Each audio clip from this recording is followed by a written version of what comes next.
What's going on, everybody? It is Thursday afternoon. We all know what that means. We have Michael Zuber here from One Rental at a Time.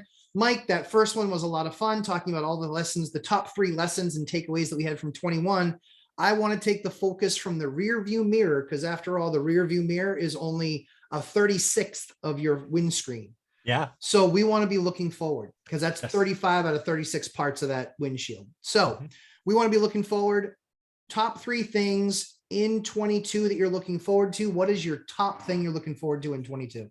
The number one thing I'm looking for, and again, it's because I'm a real estate investor and my biggest expense every year is mortgage/interest.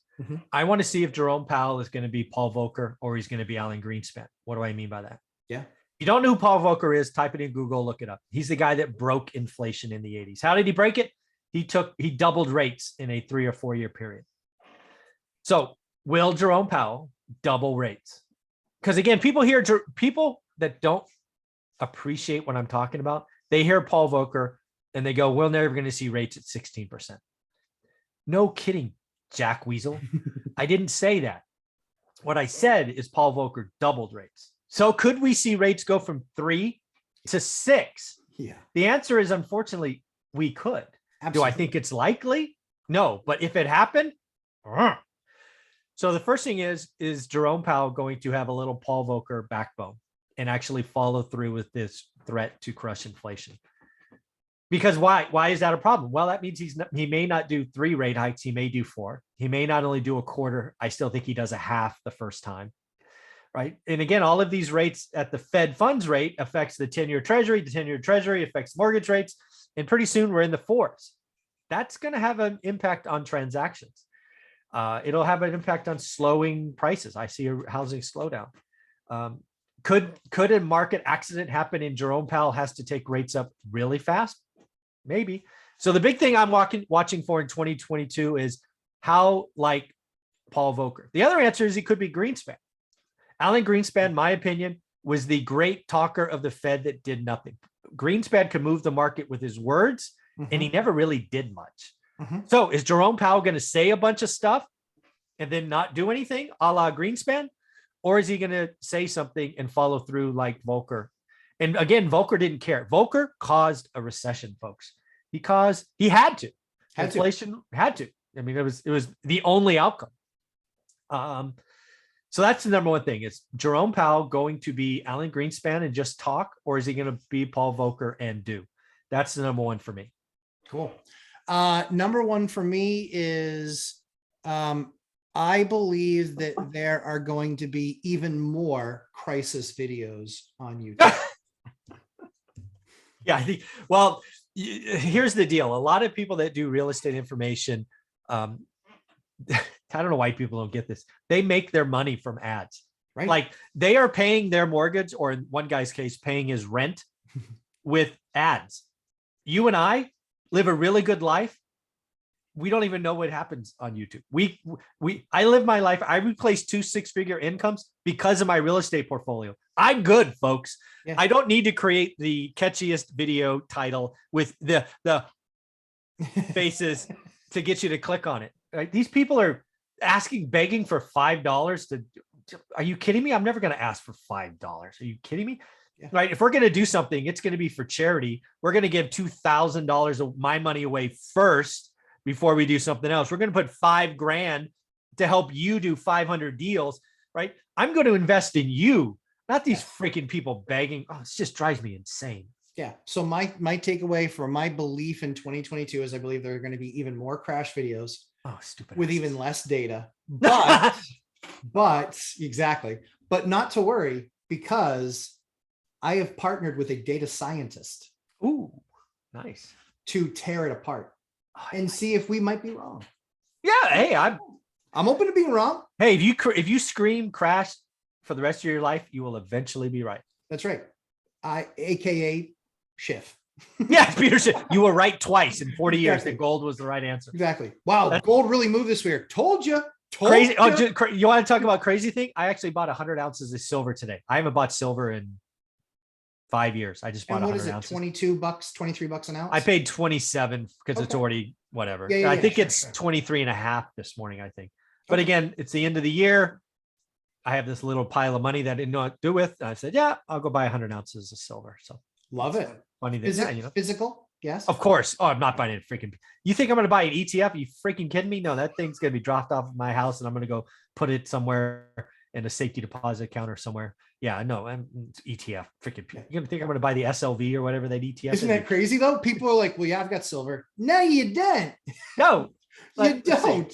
Where is If this? you're I buying actually have silver- silver on my desk. If you're Yeah. buying silver for it to, and because Yeah. of collapse potentially coming, Yeah, you exactly. think that paper silver is going to be worth anything? I actually don't know where No, it is. I actually had a block of silver on my desk. I don't know where it is. it was a 10-ounce block. I remember it. It was a kilo. Yeah. 10. Oh yeah, that's right. It was a pound or over. Yeah, kilo. Yeah, over a pound. Kilo. Yeah. I All actually don't so- know where it is. all right, Shit, so- somebody took it. So Where is it? number 2 for top 3 things you're looking at for 22. So I've called this administration the handout administration. Yeah, They like to Mhm. give stuff away. they do. I believe one of the things that they are going to do because first-time home buyers are at record lows. And that's a problem. Believe me, it's a It is. problem. The fact Mhm. it's at 24, 26% is not a good thing. It doesn't make me feel all warm and fuzzy that the first-time home buyer is having a problem. So that's a problem. I believe they are eventually going to wake up and go, that's a problem I want to fix. I want to go buy some boats. I want to declaim, I want to fix that. I want to get Mhm. first-time home buyers over 30% again. It's usually 34%-ish, 34, 36. I believe that's going to be something they target probably April to June. And what that means is they're going to throw money at it. That's It's the right. handout administration. That's right. And unfortunately, I don't know, unfortunately or fortunately, if you squeeze a balloon, that, you know, the other side goes up, the air moves out there. So again, I think they are going to create more demand. The supply of homes is the balloon. You squeeze here, the bubble gets bigger. So I think they are going to throw money at it. It's going to be ill-informed or not structured correctly, like most government programs. It's going to benefit a couple of home buyers, Mhm. and it's going to help people that own real estate. Because if you own the asset that gets this sprinkling of free money, it's going to go up. And in fairness, I don't know that they could do much difference because they don't build homes, right? They're not the supply side. So I get it. I Well, understand. but what does that mean though? That means that they literally would have to go to a builder and say, I mean, forget about so I'm thinking, forget about strategic oil reserve. How about a strategic lumber reserve? Hmm. Right? How Yeah, about the ability lumber's up that, again, yeah. that you can literally put, because where will all those pop up? So it was like, I think it was like 10 years ago that llama and alpaca farms started popping up all these different places because of one reason. There was a massive tax benefit to doing alpacas and llamas. Yep. So I believe that largely speaking, if you're going to speak to the problem and address the problem, you have your strategic oil reserves, you're going to have a strategic lumber reserve, which means the government has to find a way to harness that part of the market, recognize that it has to be able to do it at scale, and it will create a bunch more lumber that will drastically reduce the costs, because you can't do it by giving the builders more money and financial incentive to build. That's not going to work.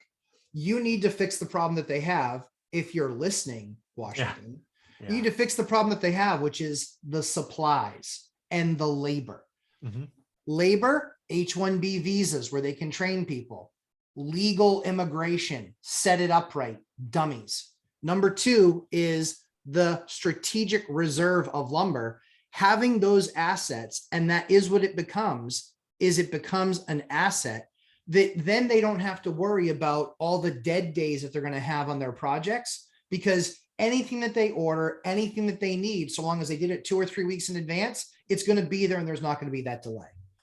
Although expecting the government can do anything that efficiently is foolhardy. That's a kind way of saying. Yeah. Yeah. But that's my take on it. So my second thing for 22 is I believe that what we saw this last year in rents is going to be mild. Oh, Yeah. I think yeah. I'm already seeing it because I'm looking Q1, Q2, Q3, Q4, and it was more like this, and it was gaining more momentum. No, yeah. And so I think that momentum continues into the first half of 22, and some of the stuff that I'm seeing rent, like 3 years ago, you could get a 3-bedroom in my market for 1,600, and junk is hitting the market at 25 and renting in a day. For those of you who are doing the math, that's about a 60% increase, and it's not quality product. So whatever you want to tack onto it for not being quality product, that's what I think. That's the other thing that I see coming in 22 is even now, to be clear, I'm not modeling this in any of my financial projections. No. Zero. Yeah. I'm flat year to year because I don't play the game, because the bank always looks at me and says, oh, well, you're flat. Yep. I'm going to stay flat. Yeah, I'm good. Yeah. Always going to have a surprise to the upside. Worst case scenario is I was right. Yeah, exactly. I controlled the downside. We're good. Exactly. Yeah. So thoughts on that, Mike? I think that's exactly right. If I was going to, originally my third one was going to be about rents. Cause again, I've been doing this a long time. Values run first, rents run second. Yeah. And they run about at the equal rate. They're just delayed, right? The waves are delayed. So I think you're right. I think what we've started to see in the last 5 months doesn't stop, and rents are going to be a problem. So yeah, I think you're right. And again, the other thing I want to say here, because again, a lot of people are modeling this in apartment buildings. I've seen some stupid syndications here recently. I think you have another year of drastic rent increases, but then it kind of tapers off, right?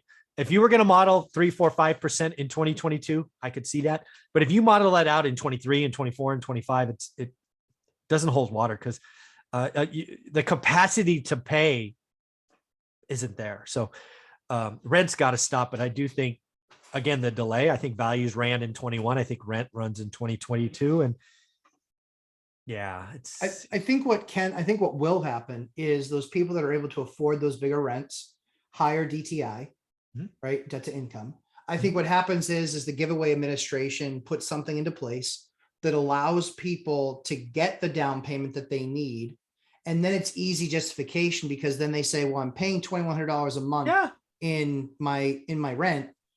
If you give me the money for the down payment, I'm paying $1,800 a month in my mortgage. Yeah. And again, as long as they're, again, getting on the property ladder is a wonderful thing. It's a great goal. I think every administration should do that, but you've got to keep them there. That's what we did wrong last time. Right. We got them on, and then 2 years later, we kicked them off, which not only hurts that person, but hurts their kids and hurts the next generation. That's what we did wrong last time. Let's not repeat that mistake. Completely agree. All right. So since I took away your number 3, what's your number 3? Inventory. The biggest thing that we need to watch is inventory. And now, again, I'm talking primarily single family homes, but it applies to duplexes through quads, apartments. Inventory has been a problem. So foreclosure forbearance, eviction moratoriums, taxes, all of these things are out there. Inventory hasn't moved. Could inventory go up because of some of these? Yeah, but it'll probably be 3, 4, 5, 6, 7%. What I'm looking for is, will inventory double next year? Because again, inventory was a record low in November. That's like yesterday, folks. And again, that's crazy. And again, it's just inventory, man. Inventory, again, inventory is a national number at like 1.4 or 1.6 or whatever it was. But again, I talk about a buy box. What's the inventory of your buy box, right? Something I asked the other day was, folks, tell me what inventory was in 2019, December, and then 2021. I think I did this on Monday or Tuesday. Every market except 1 or 2, inventory today from 2 years ago was down 50 to 80%. So number 3 for me is inventory. Yep. Mine was 42 in 19. 0. 0. That's hard to do the math on. 0. That's the number. And so literally the next thing out of my agent's mouth was, let's just try 1. Let's throw 1 on the market. Let's just try it. I'm like, go away. Yeah, not happening. Like, not doing it. I said, what am I going to do with the money? Yeah, exactly. Where does it go? Pay a ton of taxes. I can't buy anything else. Yeah. So my number 3 is undervalued assets. I think that they make a play in 22 that we've never seen before. Give me an example. Single family homes, $400,000 is now the median home price. Yeah. And duplexes for some reason are $450,000. Got it. Yeah, no, I think you're right. I think the 2s through 4s. Yes. I I think they were valued one way for the last 20 years. I think they Correct. will be valued differently. That's going to be the biggest difference I see in the 22 market. I see more normalization there, Mhm. where it's not going to be $400,000 for a single family and 800 for a duplex, but 400 and 650. Yeah, and as it should. Go 107. watch video one. My very first thing was house hacking. That's right. Right. Cheat code to wealth, 20 to you can retire at 30, be a millionaire, all these things that you have brought to the channel. More people are going to do them, and it's going to be the 2s through 4s. I think that's because that's where you can still live alone. You don't have roommates, right? Spencer Cornelia and Todd Baldwin, they were okay having roommates. It's not for everyone. Right. Sure. But yeah, you go buy a duplex through quad. I think you're right. I think the valuation of those, because it'll still be owner occ. That's right. Woo, 3.5% down, baby. That's you can right. pay a lot more for something 3.5% down than 25% as an investor. Heck yeah. And here's the thing. The government always creates winners and losers. Yep. And so the government is investing in a program that focuses on dupes, tries, and quads. Yeah, without even calling it out. Yeah, you're right. Without even calling it out. They have not made any real, noise about it at all. It's there. Things are adjusting. And so what will that mean? That will mean one thing, and one thing that's most important is that they're going to make it that much easier to buy a dupe, try, or quad. Oh, yeah. And for an owner occ. And what does that do? Free money always equals inflated price. Yeah, it's funny. I mean, because I have one of my best purchases. It's actually something I bought on auction.com. Nice. Like an 11. It's the only thing I bought on a website is 2 4-bedroom, 2-bath houses on one lot. Wow. Separate meters, separate things. I bought them. I don't know. This is so stupid price. I think I paid 62,000. So 31 each. Dear. The lot was worth $100,000. Right. Right. So they were beat up. So I think I had to put 12. Let's just say I had to put 20 grand in, 10 and 10. So I'm in at 82. Right. Right. Today they're probably worth 500. I was going to say 500 grand. Yeah. This inflation in dupes through quads come because they're legit 4.2s. Yeah. You live in one, you rent the other one out. Dude, that could go to 800. Right. Damn. That's what I believe is going to happen. That's what I believe is that's what we're going to see. And now you see cities trying to loosen up. Yeah. ADUs and the rules for ADUs. Like Boston has flat out said, they're running ads saying, if you have a basement and you're in the city of Boston, look at what programs we have available for you to turn that into an ADU. Guess what they didn't ever do before that? Yeah. They were like, no, basement. No. And it was like getting a seventh seal from above to get approval to do that. And now not. Wow. Now they're pushing that. Dude, so, again, if you happen to be Gen X or Gen Z or millennials and you're getting on the property ladder, let me just say it very clearly. You should strongly look at getting a 3.5 to 5% down owner occ multifamily loan. Live in one, have roommates. Again, this is not your forever home. No. You need to look at the 4-3-2-1 strategy. Yes. Let me just say this. You're 20 years old today. Do you want to be a millionaire and financially free by 30? That's my question. If the answer is yes, go get uncomfortable for a couple of years. Use the cheat code to wealth. Stop trying to save at Starbucks and all this other freaking nonsense. Go take your biggest cost to zero. Maybe get paid. Yes. And let's have some fun. Let's listen to what the lumberjack is bringing to us like no one else. Stop watching all these stupid videos about millionaires trading stocks. The people that are watching these yes, there's a 29-year-old out there who makes millions of dollars a month trading stocks and is losing. You guys are watching him lose money. He's getting paid to lose money. And you guys are following this guy. Go follow the lumberjack, do 4-3-2-1 and change your life. Stop helping somebody else. Change your life. Yes. If you are listening to somebody that is not actively being successful at what you're trying to do, stop wasting your time. Watch somebody that is. Watch somebody in the game, doing the work and getting the results, and not these fake in parentheses results. The real legitimate shows a track record, because the Ray Dalios of the world and all of these, major players. I'm forgetting the guy's name that owns the Carolina Panthers, another big hedge fund guy. There's a reason that they've stayed in the chair that they're in. It's because they didn't have a great year or couple years. they had a ton of good years strung Yeah. together. It wasn't one play. They didn't get famous for one single goal. Yeah. They got famous for posting 50 every year, year in and year out. Sometimes 50, sometimes 60, sometimes 40, but always top 10. You got it. That's why I think that Arc is going to have Kathy's going to have a little bit of trouble. Well, no, I think Kathy Wood has high conviction. I will give her that. Agreed. She is committed to her cause. Yep. She also got remarkably lucky. Yep. Remarkably lucky. Her Yes. timing, she got struck by lightning while holding a 4-leaf clover while riding a unicorn. Let's just call it what it is. True. And she rode that bitch until, she rode it 2 years in a row. Yeah. She's still calling it, and it's not working, and it won't work for a while. We are in a different environment. What's going to happen again? You and I were in this environment. She is betting on, pick a number, 50 companies. Yeah. 3 of them, 4 of them, maybe 5 of them will change the world, be the next Amazon. But 45 of them were going to zero. That's right. I don't know what that looks like in a portfolio. You got 5 winners and 45 losers. And again, these are just numbers, but that's what she's looking at. Maybe again, she's making her money every month on the ETF fees and this, that, and the other thing. Absolutely. But no, I did a poll on my channel. Did Kathy Wood get lucky, or is she a legend? And it was 80-20 lucky. Yeah. I think that. She hasn't as far as I'm concerned, Kathy Wood is this generation's Peter Schiff.